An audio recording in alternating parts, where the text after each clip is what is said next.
Welcome back to GSD Fails, episode 4. Is this 4, Lee? I believe it is 4 we're on now. It's either 3.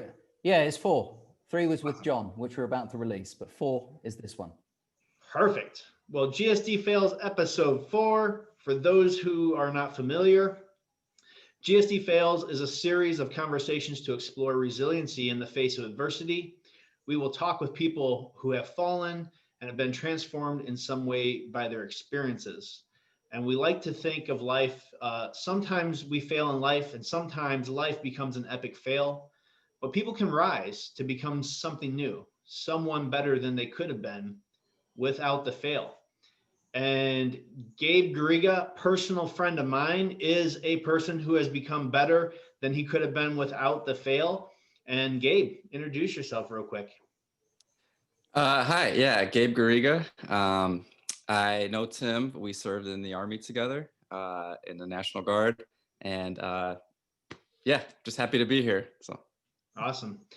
Well, Gabe, I want you to tell us your story, but I'll start off when we first met. We were at a magical place called Fort McCoy in Wisconsin.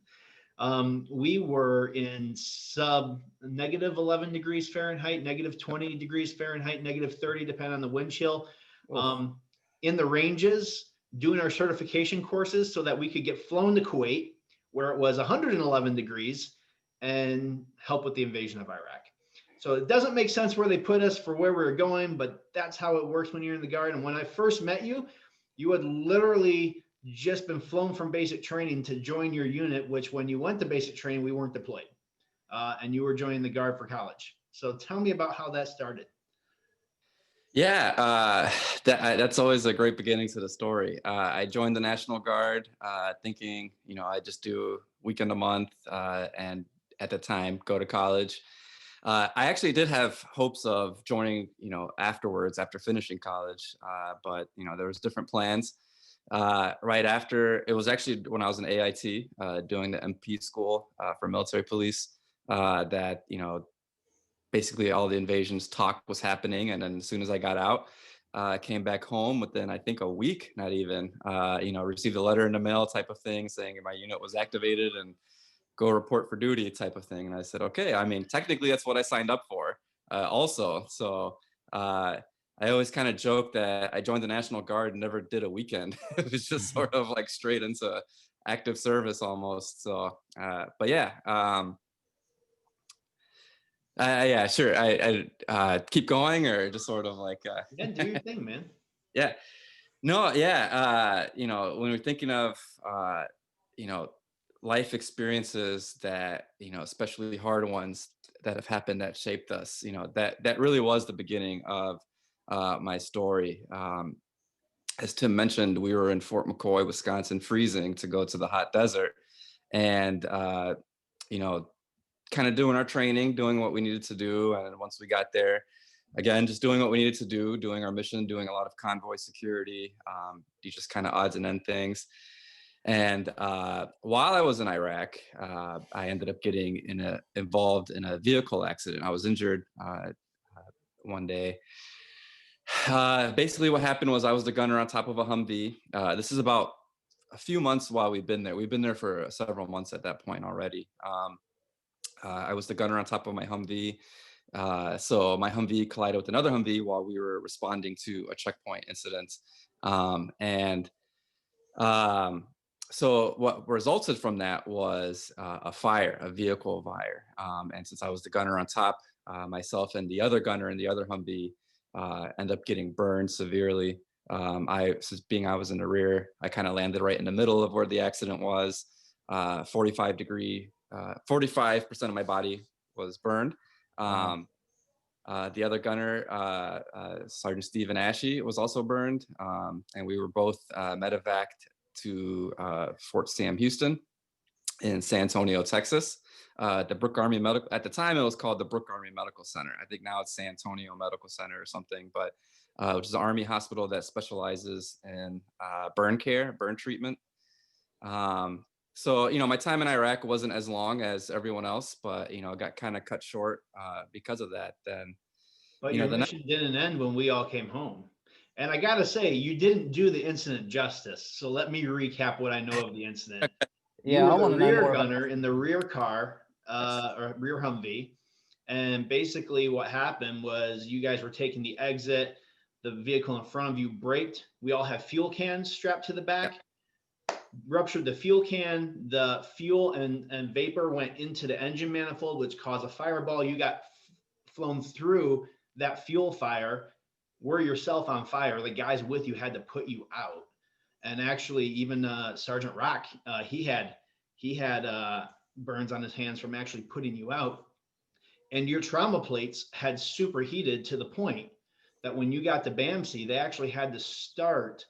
They had to pull all of your abdomen's contents out for like Oh, several months, and they had to Yep. start grafting from the inside of you out to like recreate oh an my abdominal God. cavity. Yeah, I can speak on that a little bit actually. A lot of the most of my when I reflect back on that, yeah, a lot of the journey began after the accidents, obviously. I was at Brooke Army Medical Center for a little under 2 years. I mean like a month under 2 years. So I was there from July 2003. Yep. And I got out in 2005 and I think it was about June. So just under that. Um, and, I had total of 31 surgeries, a lot of them being skin grafts. And as Tim mentioned, a lot of internal injuries is what kept me there so long. So, for example, Stephen Ashley was there for a long time, actually, as well, doing burn treatment. But what kept me there longer was they realized that because of the impact and because of everything, a lot of my intestines were shutting down. And as Tim mentioned, because of the plates and everything. So they call it compartment syndrome, where, a lot of times when you're in a vehicle accident, people's arms and legs swell to a certain point.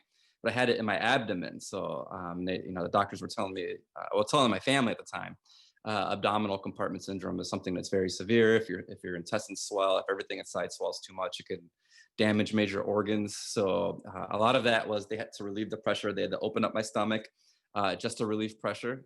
Stomach was open for several weeks, which is already they're way beyond the time they want an abdomen to be open. A lot of my large and small intestine died as a result of just blood flow, lack of blood flow to that, because again, I'm dealing with severe burns too, as well, during all of this. So, during this whole incident, my family, my brother was in the Air Force at the time. He flew from Japan, on a Red Cross flight right away. And then the rest of my family came from Illinois to Texas. And they told him, my brother was the first one actually to get there, even though he came from Japan. And they told him basically, and the rest of my family, that I wasn't going to survive. And if they had to give a percentage of survival, it's 1%, maybe less, just simply because of the burns itself were severe. And then just the on top of that, the abdominal region being open and intestines dying and whatnot. So, it was one of those things where it was very touch and go for a very long time. I was in the ICU for I think 4 or 5 months, and with my family being there every step of the way. And during that whole time, it was still not sure that I was going to make it. So it wasn't like every day it was better. It was every day it was a new challenge for the So, doctors. so I see you for 4 to 5 months and 31 surgeries. Yes. Holy cow. I can't imagine what you went through. First of all, thank you for your service, from one ex-military guy to another.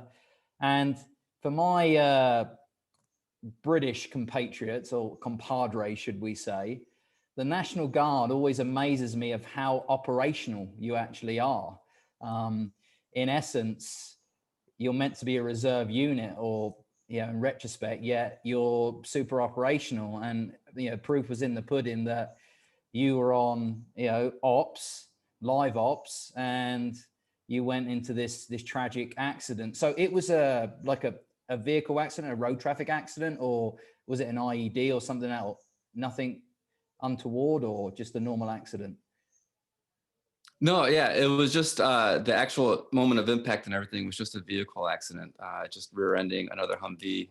We were responding to something that we thought was going on at a checkpoint, hence the haste of trying to get there. But the actual collision and impact was from that vehicle accident. Yeah. Oh my God. Kudos to you, Gabe. And thank God that you're still here with us. And by the looks of it, smiling and, and in good state of mental health. Let's talk a little bit about mental health. And so how did you feel at that time, emotionally, and what, kind of thoughts and did you go through? What was the process like? Yeah, a lot of it at first, especially, having the situation explained to me as I was coming about, and the longer I was in the hospital, to be honest, a lot of it was sort of, this may sound ironic, but I felt more guilty that I was back home receiving medical care while my unit was still in Iraq.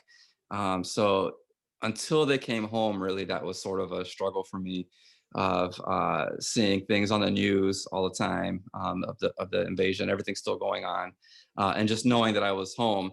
And at that point, safe, I would say. So it was just sort of that was a very difficult struggle for quite a while. And then a lot of it was just not necessarily knowing, uh, purpose or meaning behind it too. My mother was there. My whole family was there, but my mother especially stayed the entire time I was there while everyone had to go back to work. Um, Telling me there's purpose, God has a reason and everything. And I believed her, but at the same time, it's just wondering, well, kind of what is it? Um, so, a lot of that was just wondering, a lot of it, the way I had to deal with it was just get through every day that I could. Which, Just kind of had physical therapy and things like that, things to worry about day by day to sort of try to take my mind off of the bigger picture, I guess. what would you say that helped you through? Would you say that your faith supported you and maybe applying positivity? Yeah, absolutely. I think family support, especially at first. I think later on is when kind of faith came into place for myself, at least personally. Because part of the emotional journey didn't end after I got out of the hospital too, as well. A lot of it was then trying to find, you know, new purpose and new meaning. Here I was thinking that I was going to, have a military career and everything, and now I think I was 21, 22 and I medically retired out. They gave me my disability paycheck. They offered me to stay in, and I said, I'll just take the check and leave. No hard feelings toward the military, of course, but Mm. just I said, I did what I could do, and I wouldn't be able to serve in the same capacity that I wanted to originally. So I accepted the retirement. So a lot of it was just trying to figure out like what was next, and I think that had its own unique struggle at that time. I think that's where the real challenge starts, right? Absolutely. Take us through that, Gabe. Once you got out of the hospital, um, you had to deal with pain meds, you got into college, and just take us through that journey of like what you had to go through.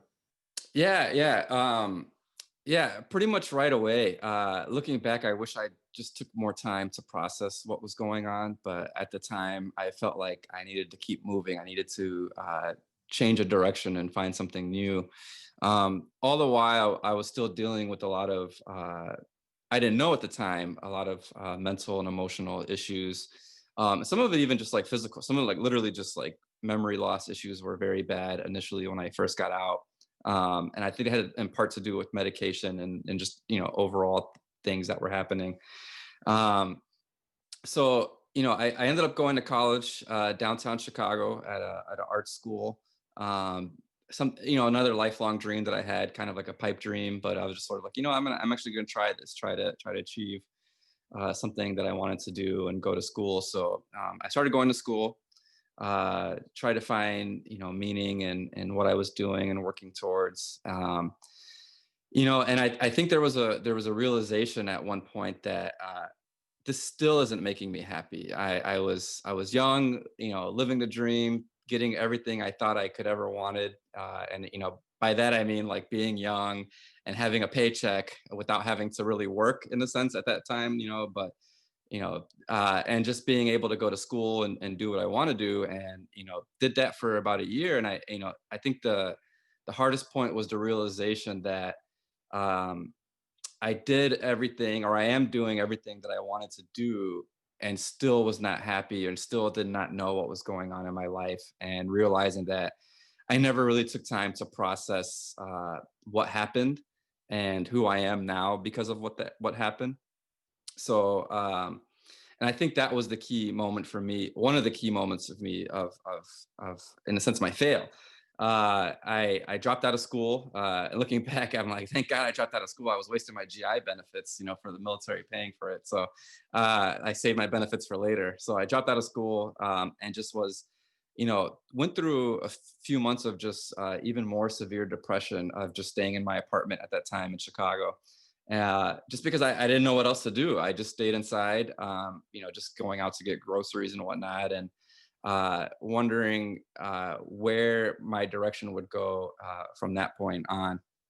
And I want to say that's probably where my faith stepped in at that point, for personally. I always talk to my mom during this whole time, who's very solid in her faith, and she's sharing things with me. But I think that was the initial point where I feel that, God used that experience in my life to kind of show me that there's still purpose and meaning in Him and through my life experiences and everything. And I feel like that was just sort of like a watershed moment. Nothing really drastically changed. It was just a point where the trajectory changed in my life. And started finding out of just wanting to sort of embrace my faith in my life personally more, and kind of working from there. So it kind of gave me something, practically, it kind of gave me something to do. But then emotionally or spiritually, I felt like it was the healing that I needed at that time, Yeah. to be to That's process everything. that's super powerful, because what you've gone through is you've gone through the grieving process, and you're searching for this new purpose. You mentioned purpose just a moment ago, and I talked to my mental health group yesterday, and we talked about acceptance, and that is the most critical aspect. Until you can actually accept what's happened and you can Yeah. actually come to terms with it, only at that time can you actually move through and move on. And Yeah. that's the key point. So was there any time that you had that epiphany, should we say, where you started to accept the situation?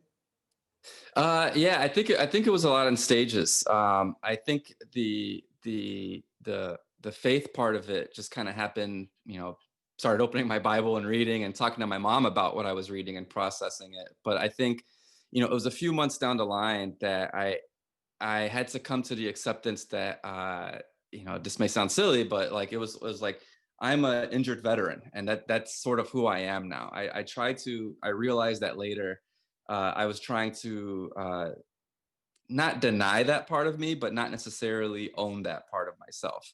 Of saying like, when someone comes and meets me the first time, the one thing they're going to see, not on my face, but they're going to notice the scars on my hands, and to be able to process that was who I am now, as part of my identity. So I think there was a lot of that, of just being able to accept and own that, that brought healing with that, because then I could use that to move forward and go from there. I think a Yeah, lot of I think a lot of people have trouble with other people's opinions, right? What they feel, when in retrospect it doesn't matter, and we shouldn't really care what right. others feel about us. And it's like judgment. Nobody on this planet is allowed to judge you apart from yourself.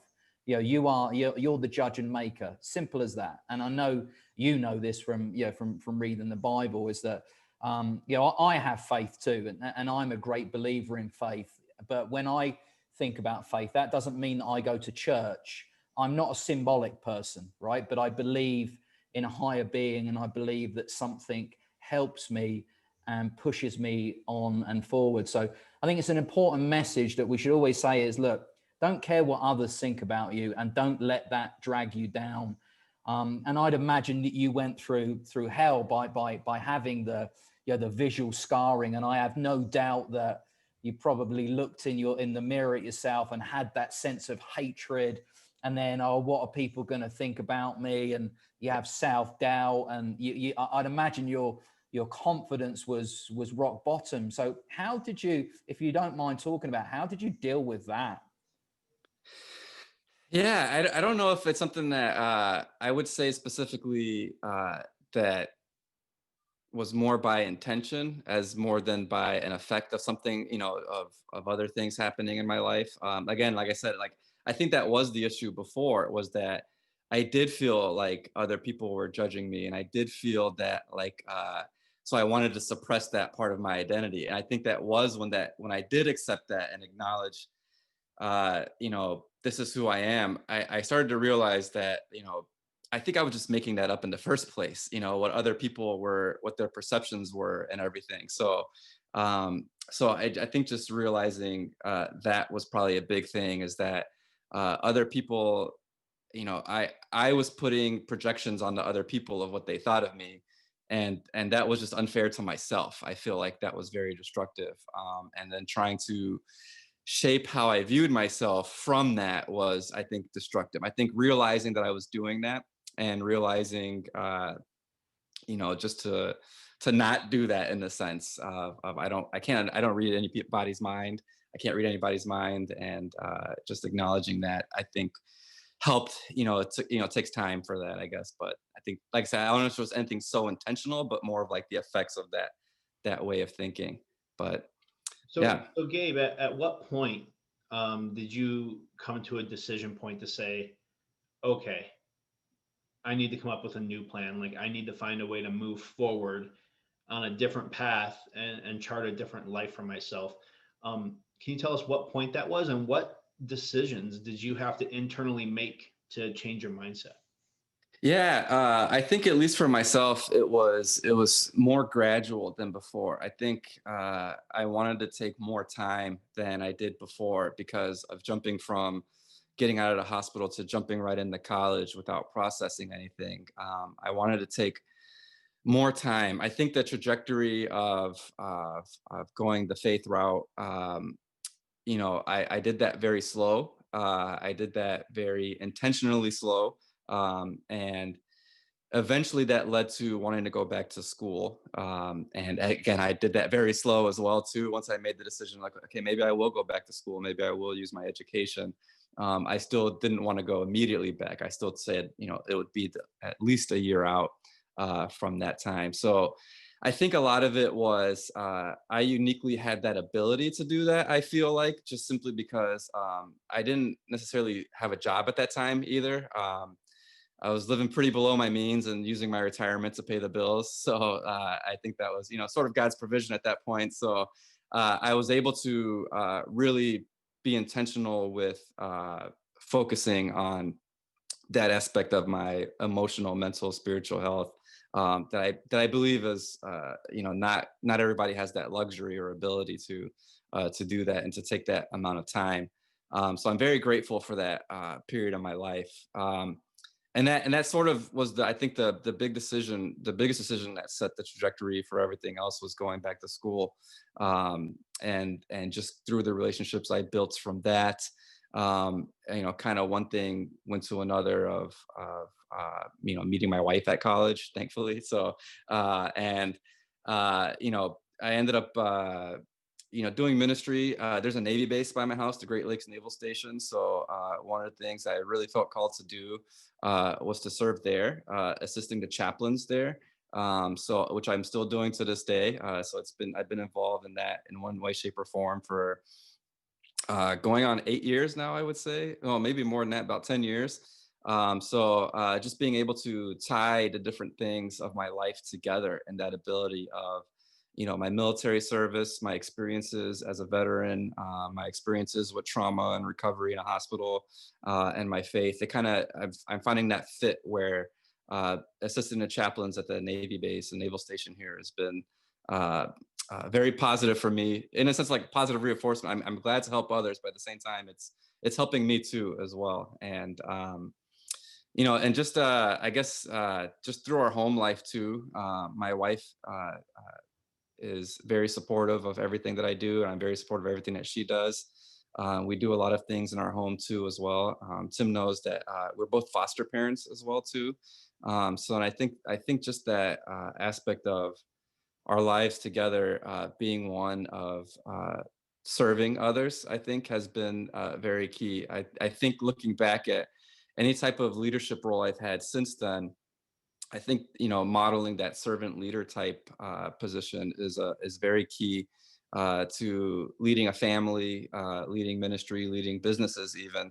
to be able to do that. And we try to look at that at every aspect of our lives of how can we serve others without burning out ourselves. Obviously, we want to serve each other as husband and wife, and so we have to be able to look out for ourselves emotionally, mentally, and spiritually, so that we could actually serve others. So that tends to be the priority, because we don't. Well, I think we'd do others a disservice if we were not, concerned with that between my wife and I ourselves. So I kind of went on a tangent. I guess I ended up in foster care, but just No, you didn't. I just want to say this quickly. You epitomize the term servant leader, and thank you for everything you do, bro. That is so admirable and heartfelt and warm of what you do for others, and it's so important that you do that and you continue to do that in the future, because the world needs you, and it needs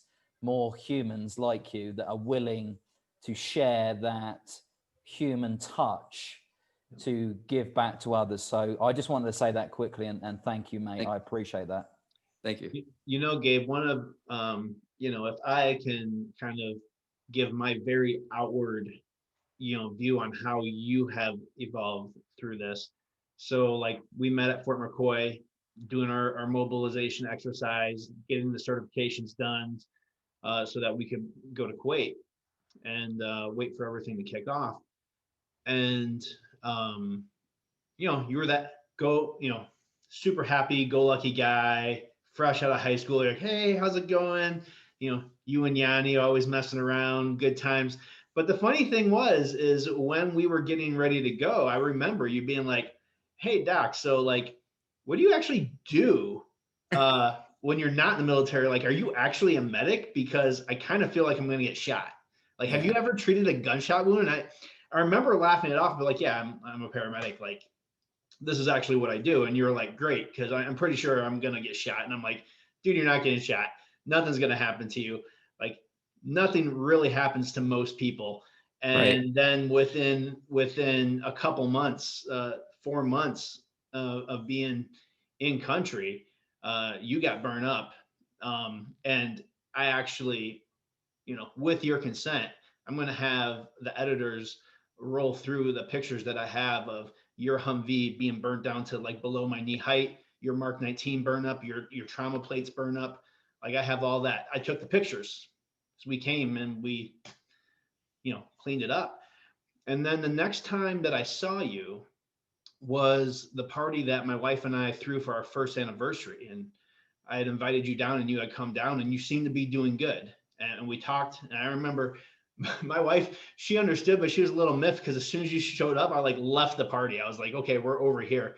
And like me and a couple of guys were just hanging out, smoking cigars with Garriga, like hearing his war stories, all the guys I was doing security with at the time, where it's like, oh my gosh, this is crazy. And that was a great time. And then it was a couple more years after I had returned from all of my overseas contracting, I think. So my contracting over in Iraq, and where we started getting together with you and your family on a regular basis. And just the evolution from who you were to almost being fresh out of, I mean, this is 2005. So you had just gotten out of BAMC because this was August, right? So you've been out of BAMC for like a month or two, and you came to my anniversary and you're doing good. Right. But then a few years later, now we're getting into like 2009, 2010. And you were just much more whole of a person. You were like, I found my faith. I know why I'm here. I'm evangelizing the veterans. I'm going to serve at the naval base. Like I am, visiting people at the hospital. Like I'm in my veteran support groups, and like I'm always one of the worst injured there. And I am telling people how I pulled through, and it's giving people hope. And I was like, dude, did you become a motivational speaker? And you're like, I kind of am. I've even been on the news. and just that transition from high school to just being out of the hospital and doing okay, and to being like on the top of your game and just serving other people and finding your joy, providing for other people, like that's amazing. And I wonder if there's anybody else watching who's struggling. what advice do you have for them to make the decisions to move their life in a better way, to get out of their pit where they're at and get back on track? Oh, wow. Yeah, I would be patient with yourself. Is I think is a big thing. To not feel like that, a change has to happen so fast to better your life. So don't have unrealistic expectations, I guess, would be to not think I'm going to do this regime now, every day, and my life's going to get better. Um, and and immediately, and just to be patient, because if that fails, then you're crushed, but that was just by your own expectations, I guess. And to just really, take the time to process what's going on. Get help, family who loves you, friends who love you. Um, don't rule out the faith community, whatever it may be for yourself. Just people that would surround you and speak truth and love to you through that too as well.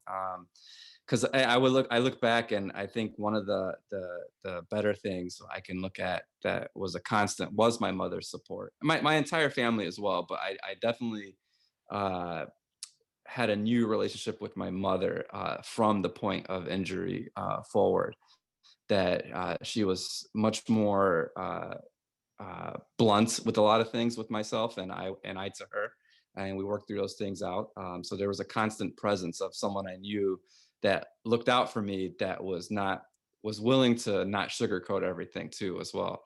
But I just think the main part of my healing too was when I didn't try to rush it, when I didn't try to go as fast as possible. And I think going as fast as possible caused me to overlook a lot of things, to sort of suppress things that I didn't want or didn't even know were there, or just knew were there and didn't want to deal with it at the time. So I guess that's it. I guess that was a good question. It made me think. So That's awesome. Hey, do you have any closing thoughts? no, I think you guys asked really good questions. I appreciate this time to be able to even share a part of my story. To be honest, I could go on for days and days of different aspects of different ways that I feel God was moving in my life, the way other people moved in my life, of different things that are happening to this day, even. So I appreciate the ability to share with you guys. And yeah, just I had to say for myself, God's been good to me, to my family, and just very happy to be here, to be able to talk to you guys. So, Cool, man. Well, maybe we'll have you back on for that second part of the story if you want to do it. yeah, Let's do it. Keep wearing that cape, Gabe. You are a superhero, bro. Congratulations. Awesome, guys. Thanks for coming on. Thanks.